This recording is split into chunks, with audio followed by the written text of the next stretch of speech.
We are back in San Francisco and we couldn't be more excited. On our last trip, we hit all the iconic attractions and highlights, of which there are many, but we quickly discovered that there is so much more to see and do and eat. So for this trip, we're really excited to partner with the San Francisco International Airport and the San Francisco Tourism Association to bring you around to some more local neighborhoods and find some hidden gems. We have a fun few days ahead.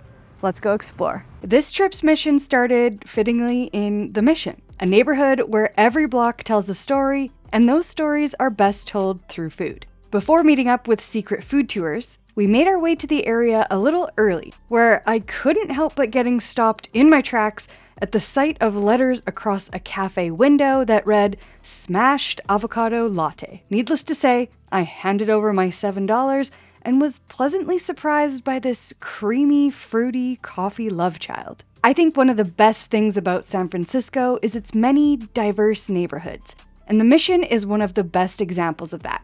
Originally home to Irish, German, and Italian immigrants, today the Mission is the heartbeat of San Francisco's Latino culture, a place where history is layered in murals and love is served wrapped in foil.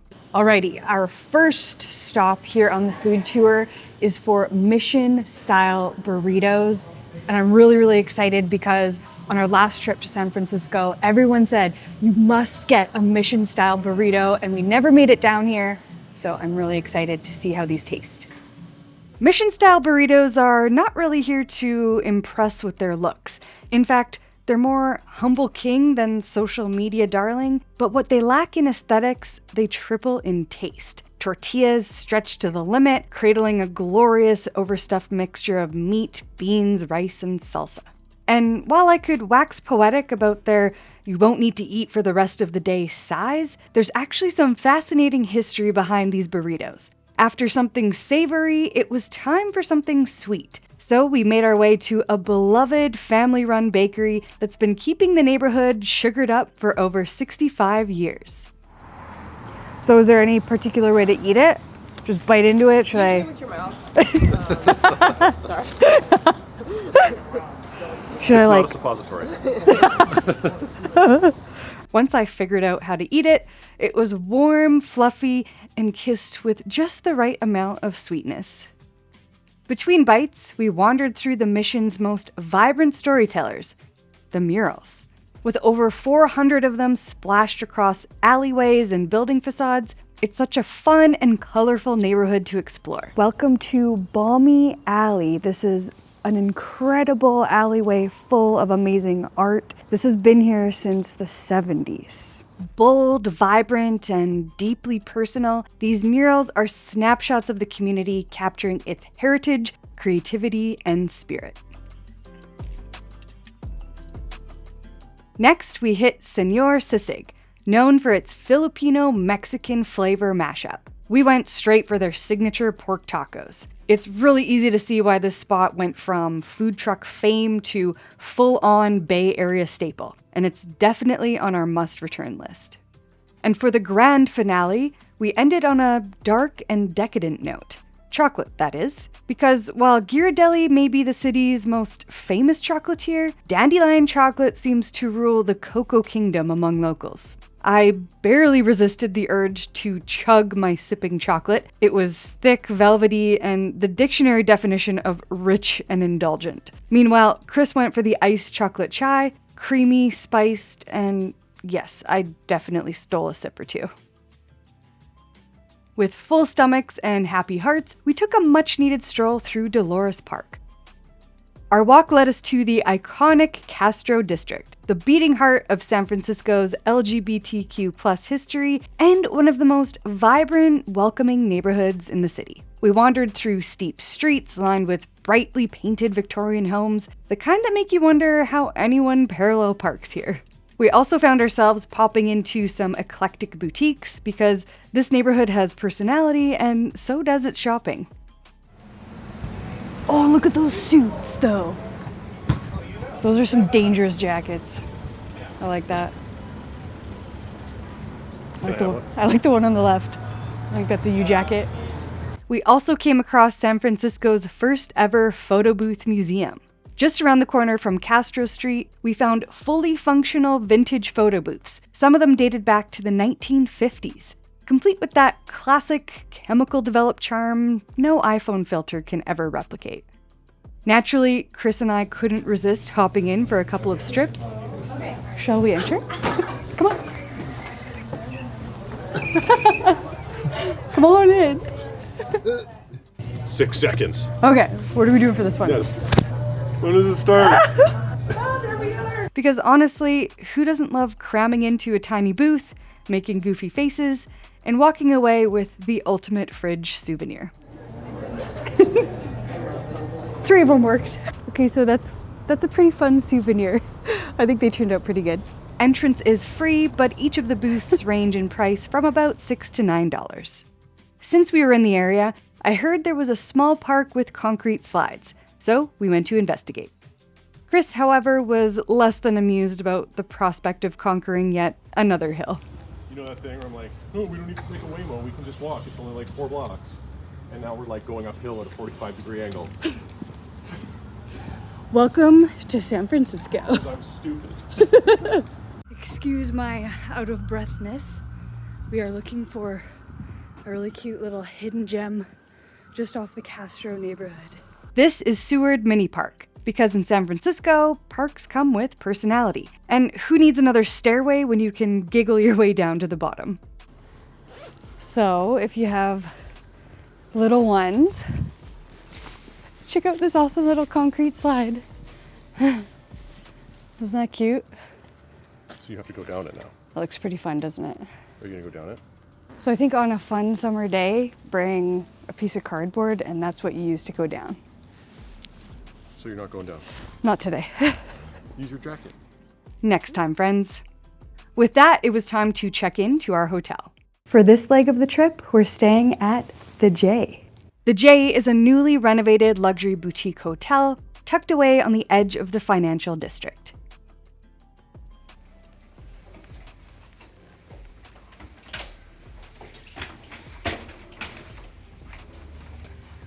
Oh, this is nice. Whoa. Whoa. Oh, we can view the water. Whoa. Okay. This is Okay. so nice. Okay. Wow.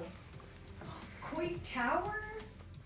As you can see, we were totally in love with our room, and with good reason. It was fresh, modern, and stylish, and had everything you'd want from a boutique stay, wrapped up in that shiny, brand new hotel feeling. Floor-to-ceiling windows flooded the space with natural light and served up panoramic views of that iconic skyline. I also loved the modern bathroom. It had a roomy walk-in shower, and my favorite, a separate makeup vanity, because when you're traveling as a duo, personal space is everything. I also peeked into the 24-hour gym. Honestly, it looked like a $100 a month fitness club. But after conquering the city's hills all day, we declared our workouts complete. And the location is perfect. Just a few blocks from BART for easy transit, a 10-minute walk to the ferry building and Embarcadero, and within strolling distance to the heart of North Beach and Chinatown. It had been a long day of adventures, so we sought out a local haunt that had just reopened, Grumpy's, known for beer and burgers. Just what we needed. In the morning, we woke to weather that was kind of getting worse by the hour, so naturally, we took that as a sign to enjoy an extra cup of coffee by the window and soaking up those wonderful views before starting our day. The plan was to explore Golden Gate Park, but with the rain looming, we made a very critical stop, Rise and Grind Coffee. We came here for their unique lattes. Horchata and black sesame were the winners, along with the bagel and breakfast sandwich. With umbrellas in hand, we crossed the street into Golden Gate Park and wandered into the iconic Conservatory of Flowers. Basically, it's a giant greenhouse straight out of a fairy tale, except here the plants are real, the humidity is free, and nature is showing off in full leafy glory. It's a little humid in here, as you can tell by my no longer straight hair. But I'm okay with that because the aquatics plants room is my favorite, I think. The pitcher plants are so cool. At this point, the rain had softened into a mist. Honestly, that was the perfect weather for visiting the Japanese tea garden, I could not get over how beautiful this place was. The koi ponds, pagodas, an arched drum bridge, there were stepping stone paths and native Japanese plants, even a Zen garden. This place was so wonderful. Please visit next time you're in San Francisco. And of course, I couldn't resist playing photographer when a sweet couple asked for a shot in front of the stunning pagoda. So if you ever see me in your travels, just hand me your phone. I've got you. After cruising the garden, it was only fitting to stop in at the tea house. We warmed our hands with green tea, overlooking the garden as raindrops tapped gently around us. It was peaceful, cozy, and quite literally felt like stepping into a postcard. From here, a quick walk took us to the Dayang Art Museum, where it's free to go up to the observation tower. Whoa. Dude.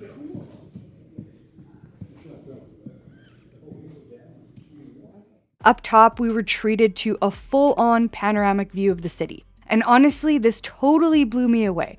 I don't know why I wasn't expecting much. This city never misses. Do not miss this spot next time you're in Golden Gate Park.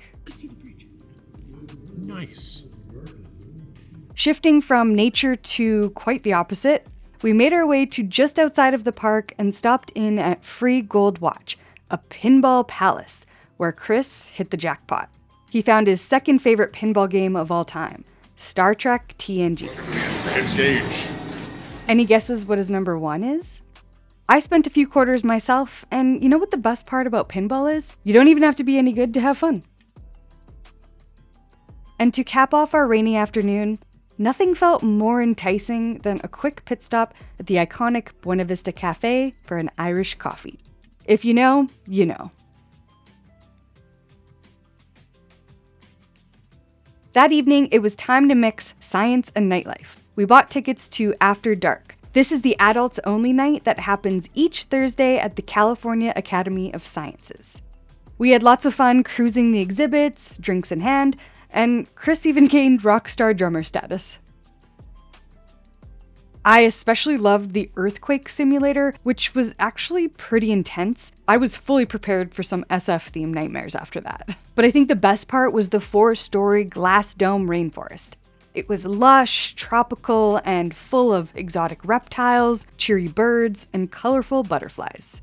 This place was cool as hell, and I think visitors of any age would totally back me up on that.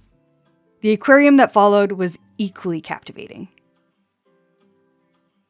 Now, we were supposed to leave town at this point, but in true San Francisco form, we couldn't quite bring ourselves to do that. So we booked ourselves into the Hotel Kabuki to stay another couple of days. We were itching to explore Japantown. It's the oldest of only 3 remaining in the US. And after a day and a half of exploring, I'm convinced this might be San Francisco's most underrated neighborhood. We ate very well here, so let's start with the food. First up, sushi in Sapporo, delivered via bullet train. Our lunch zoomed to our table, making this easily the most fun way to receive sushi. And possibly the most dangerous, given how easy it was to keep ordering more tuna nigiri.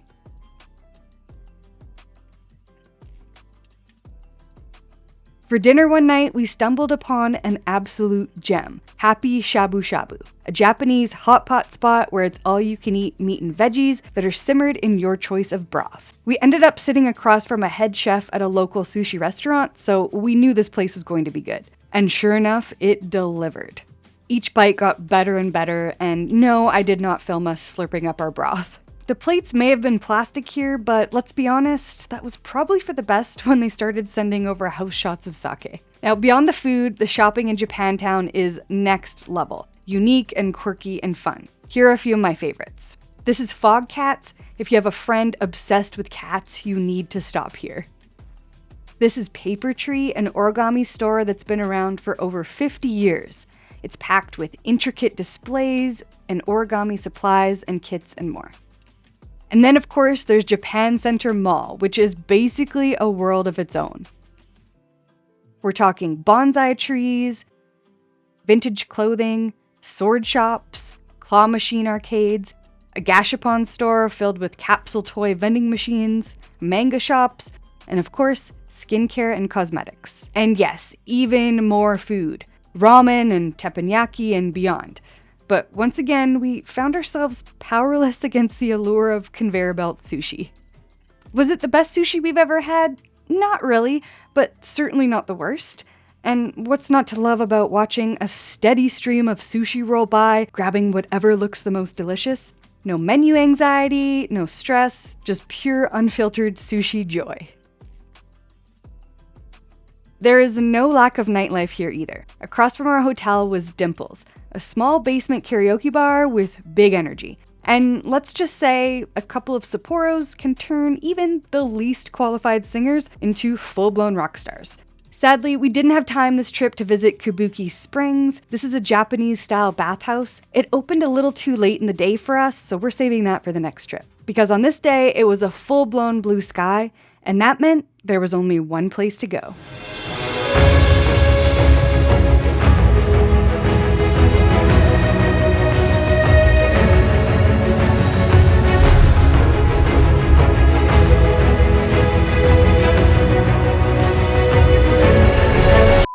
It's a rare sight when Carl the Fog doesn't make an appearance, so we hopped in a robot taxi and headed straight to the visitor center.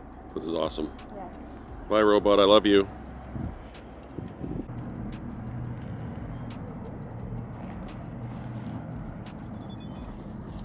After taking our selfies, it was time for a pick-me-up, so we stopped in for a couple of coffees at the Roundhouse Cafe. If you can get a spot looking out the window, this is definitely a great stop. Now it's time to make our way south and explore the San Francisco Peninsula.